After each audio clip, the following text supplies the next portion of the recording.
Hello. I'll be doing a healing and intuitive reading on unshaming recovery, and that's recovery from a myriad of things: chronic pain, busyness, perfection, substance use disorder, and on. Lots of things. When shame gets stuck, and all emotions need to flow, stuck shame can hinder progress in recovery from anything. We're not taught how to feel emotions or let them move, and emotions need flow. Most of us weren't allowed to feel the whole range of emotions. For example, many men are allowed or encouraged to express anger because anger is seen as masculine somehow. And some women are allowed sadness because that's seen as a soft emotion, a demure emotion, which it's not. Sadness is a powerful releaser. But one emotion we're all encouraged to feel is shame, choose to control us, to make us behave in certain ways. And shame can just become really lodged tight, stuck, unrelenting, overwhelming. Let me see what I can get for easing some of the shame for people in recovery. I'll be sending healing while I read. I see a deep, narrow canyon with a river at the bottom. I see a dog laying down on the bank with its paws under its head, looking downcast, now rolling on its side. Really an unhappy dog. I see a pig with a tremendously long snout, its mouth open, and all this energy is either coming in or going out. I can't tell. So deep in a canyon, a very sad dog. A sad dog is a sad sight. And at the bottom of a canyon, really not loving life at the moment. The pig makes me think of the mind and how the mind left to its own devices, without our inner wisdom, guidance, or body smarts, becomes so filled with anxiety and depression. A mind left to its own devices can be brutal. Now I see a great big wave. It's growing, Now it's curling and it's closing like a tunnel. There's a tremendous orange light on the other side now of the wave. Now I'm in a star field, and there's two bubbles with a person in each one, just hanging out in the atmosphere. And they're not able to connect with each other because of that plastic exterior. They're trying, but just bouncing off each other. I can feel the potential, the healing potential of recovery, the awe of the big wave and the orange, breaking through barriers in creative ways.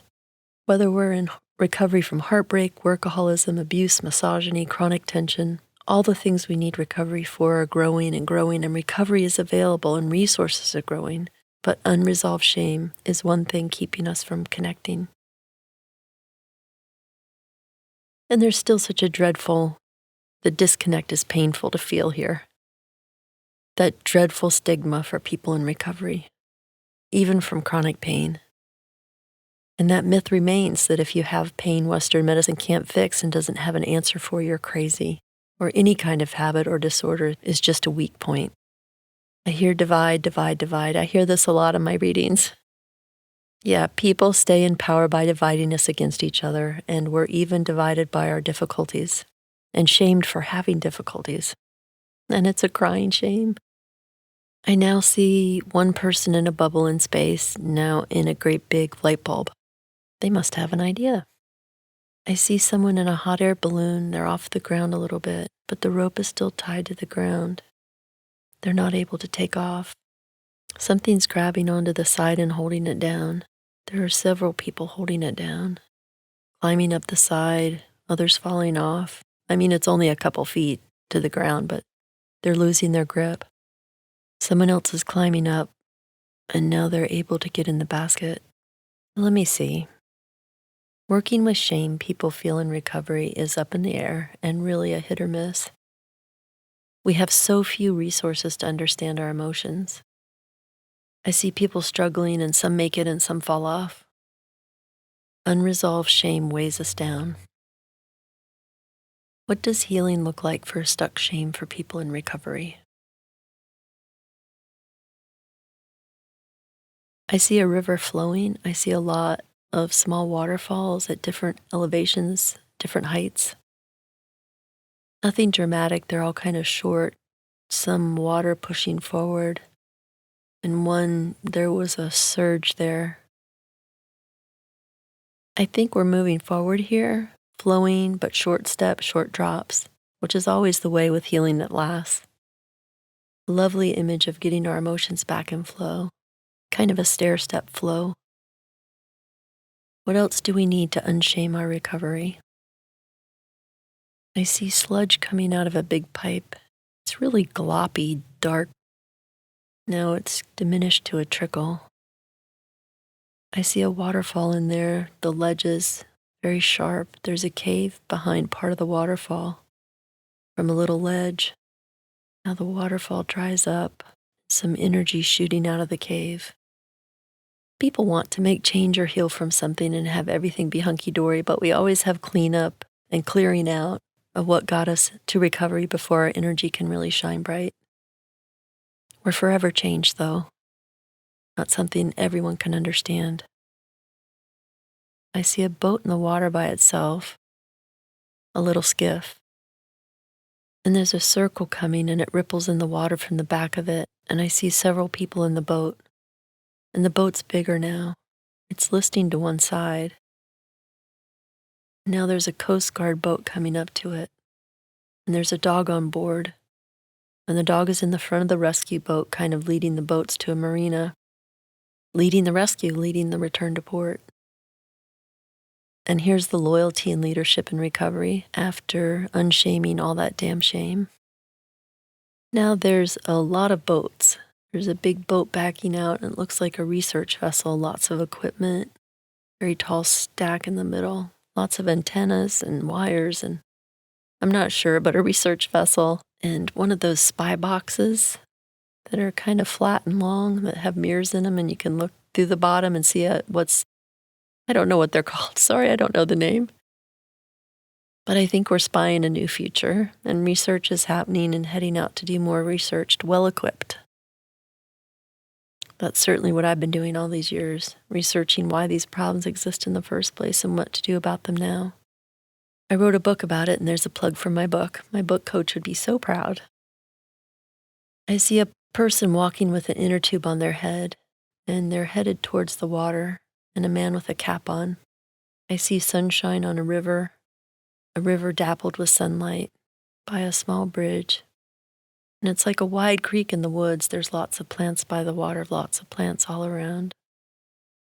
Water and emotions go together, and I think we have our inner tube and we're willing to wade in to feeling our emotions. Yeah, and just to emphasize, I see an octopus slowly swimming upward. Now a turtle swimming slowly. It's above me, but it's a big sea turtle.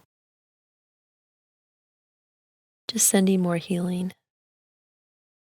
I see a bookshelf in a circular doorway, and it's opening and closing. No, it's not a doorway.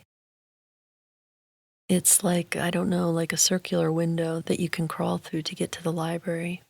There's a candle in the library area.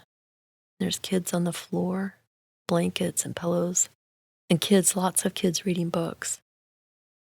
And they're wrapping up in blankets like a sleepover. There's children from all over the world snuggling side by side with their books.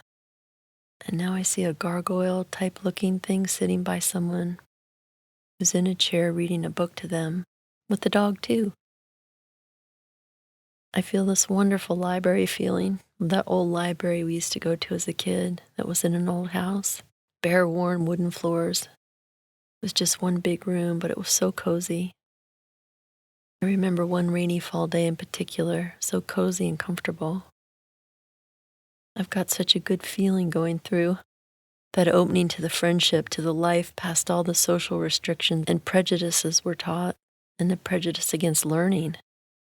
I'm seeing a book open and close, open and close. I'm seeing a very old woman, and she's covering one eye. I see someone swimming, but they're swimming through a sea of books. We connect with our emotions and move them along in a stair-step manner. We connect with each other, animals, and to top it off, we get to learn and swim through a sea of books. That's beautiful. Okay, I think that's it for the reading. But I wanted to add, I've been getting an image every time I meditate, and it's a bend in a river. And there are so many things in my life I want that to apply to, where I want to be turning a corner or seeing that bend in the river. I just assumed it was for me, but the image persisted, which meant there was more for me to understand. So I finally asked, what is this image for? And I got the word propaganda. And this is very exciting to me because I've been jumping up and down about the dangers of propaganda and brainwashing since college, a long time ago. I studied the rise of Nazism and then saw Fox News gain traction and right wing buy up all the AM stations and local news, and saw the same dictator fascist type propaganda that other dictators had used. And everyone pretty much saw the results of turning us all against each other and toward that rule by big business. But finally, maybe perhaps a turn. Maybe even a return of the fairness doctrine or something like it, where the media is not allowed to lie. Wouldn't that change the world? Okay, here's to world-changing ideas and healing what divides us from our inner wisdom and the wisdom of connection. Thanks for listening.